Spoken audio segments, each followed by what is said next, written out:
Владата на Република Македонија и Министерството за труд и социјална политика оваа година започнаа со организирање на бесплатни курсеви по странски јазици и информатика наменети за деца без родителска грижа и за лица кои од 18 годишна возраст имале статус на деца без родители и родителска грижа. Центарот за социјални работи од Кочани ги повикува сите заинтересирани да поднесат барање и да бидат дел од изучувањето на странски јазик и информатика. Во оваа категорија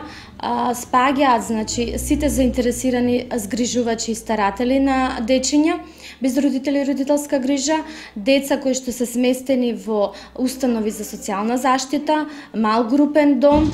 деца кои што се ставени под старателство на близок сродник. И пред се приоритет имаат дечињата кои што се сместени во згрижувачки семејства, дечињата кои што се сместени во установите за социјална заштита, како и невработените лица кои што до 29 години се водат како невработени лица. Ке трае од прилика околу 2 месеци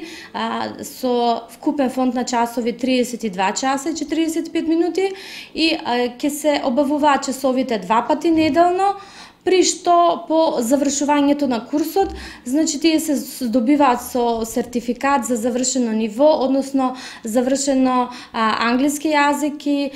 офис автоматизација. Барањата се примаат овде во Центарот за социјална работа до крајот на овој месец. Со ова ќе им се овозможи на оние лица кои не можат да се дозволат да посетуваат часови по странски јазици, бесплатно да се стекнат со подобро запознавање на англискиот јазик и компјутер.